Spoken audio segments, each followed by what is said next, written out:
សួស្តីបងប្អូនអរគ្នាជួបជាមួយខ្ញុំបាទគ្រូម៉ៅហុងស៊ុយទាក់ទងជាមួយនឹងការព្យាករណ៍ទៅលើបាទរាសីរបស់សត្វទាំង12នៅក្នុងខែតុលានេះបើយើងក៏លេខមកមើលទាក់ទងជាមួយនឹងឆ្នាំជូតបាទនៅក្នុងឆ្នាំជូតសម្រាប់ខែតុលានេះយើងឃើញថាទាក់ទងជាមួយនឹងការរកស៊ីលុយកាក់បាទឆ្នាំជូតមានឱកាសល្អទទួលបានការជួយជ្រោមជ្រែងពីមនុស្សជំនាញខ្លួនទាក់ទងជាមួយនឹងអ្នករកស៊ីបាទសម្រាប់ឆ្នាំជូតក៏មានគេឈ្មោះល្អហើយនឹងបាទមានឱកាសទទួលបានលាភសំណាងសម្រាប់ការងារបើយើងក៏លេចមកមើលទាក់ទងជាមួយនឹងឆ្នាំជូតហ្នឹងយើងឃើញថាការងារបាទមានការរីកចម្រើនបាទទៅមុខគួរឲ្យគាត់ស្គាល់ប៉ុន្តែដោយសារតែយើងធ្វើបានល្អបាទនៅមានមនុស្សចំណែនបាទអញ្ចឹងយើងត្រូវប្រយ័ត្នប្រយែងលើនឹងដែរបើយើងក៏លេចទាក់ទងជាមួយនឹងបញ្ហាសុខភាពយើងឃើញថាឆ្នាំជូតបាទ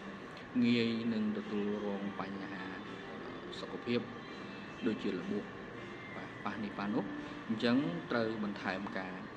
ប្រុងប្រយ័ត្នណាដោយឡែកយើងក៏លេចមកមើលទាក់ទងជាមួយនឹងតំណែងតំណងឆ្នាំជូតក្នុងខែតុលានេះមានតំណែងតំណងល្អជាមួយនឹងបាទអតិថិជនជាមួយនឹងបងប្អូនជាមួយនឹងអ្នកធ្វើការជាមួយបាទអានឹងជាឱកាសល្អរបស់យើងផងដែរអញ្ចឹងសូមជម្រាបថាខ្ញុំមានផ្ដល់ជូនទាក់ទងមួយសភៅការព្យាករណ៍រាសីរបស់សត្វទាំង12ដែលបានផ្ដល់ជូននៅក្នុងក្រុម Telegram អញ្ចឹងបងប្អូនអាចjoin ក្រុម Telegram ដើម្បីទាញយកសភៅហ្នឹងហើយក៏ដូចជាបាទអាចទាញយកទាក់ទងជាមួយនឹងប្រតិទិនប្រចាំខែតុលានេះផងដែរបាទកុំភ្លេច like share វីដេអូនេះបាទដើម្បីឲ្យបងប្អូនដែលគាត់បានកើតអ្នកដែលកើតឆ្នាំជូតទទួលបានព័ត៌មាននេះហើយក្រុម Telegram នេះបាទសម្រាប់អ្នកដែលមើលតាម TikTok គឺស្ថិតនៅក្នុងបាទក្រោម profile TikTok ហ្នឹងហើយសម្រាប់អ្នកដែលមើលតាម Facebook គឺស្ថិតនៅលើបាទ caption បាទនៅលើចំណងជើងវីដេអូហ្នឹងអញ្ចឹងបងប្អូនកុំភ្លេច join ក្រុម Telegram ឲ្យបានគ្រប់គ្នាបាទអរគុណ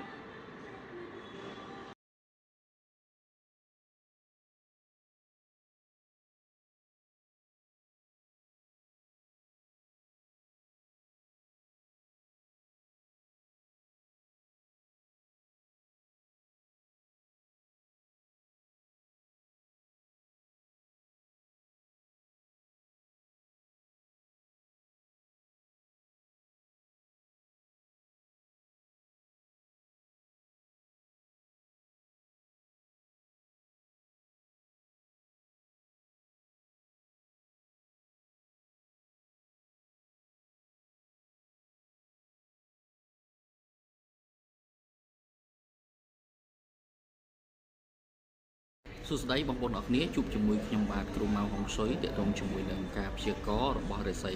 ឆ្នាំឆ្លូវនៅក្នុងខែតុលានេះសម្រាប់ឆ្នាំឆ្លូវយើងឃើញថានៅក្នុងខែតុលានេះទាក់ទងជាមួយនឹងការរកស៊ីហើយនឹងលុយកាក់បាទយើងនឹងទទួលបានការជួយជ្រោមជ្រែងពីបាទបុគ្គលដែលមានឋានៈតួនាទីធំជាងយើងណាជាពិសេសគឺមនុស្សស្រីបាទឬក៏សុំជំនួយគេនៅពេលយប់ឬក៏មនុស្សប្រុសដែលអត្តចរិតជាស្រីណាអានឹងគាត់អាចជួយយើងបានប៉ុន្តែអ្វីដែលឆ្នាំឆ្លូវត្រូវប្រយ័ត្នប្រយែងគឺទាក់ទងជាមួយនឹងបាទការខាត់បងលុយកាក់ណាដោយការសម្រេចចិត្តអត់បានត្រឹមត្រូវឬក៏ជួលមនុស្សជួលបុគ្គលិកនឹងខុសឬក៏យើងទុកចិត្តទៅលើបុគ្គលិកពេក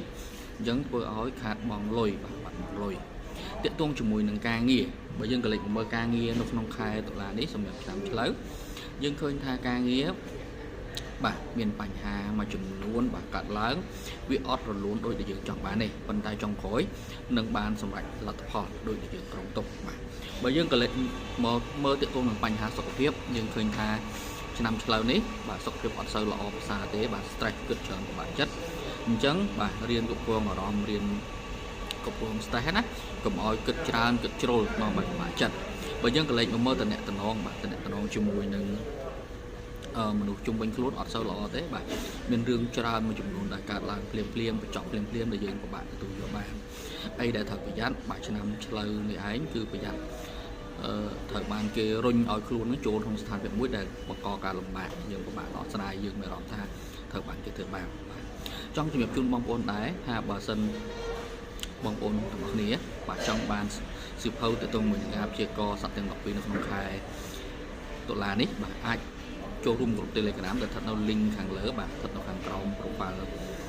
TikTok ហ្នឹងសម្រាប់អ្នកដែលមើលតាម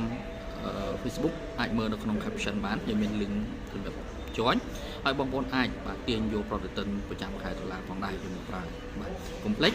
like share វីដេអូនេះដល់បងប្អូនយើងឲ្យបានមើលបន្តហើយរងចាំជួបគ្នានៅវីដេអូបន្តទៀតបាទអរគុណ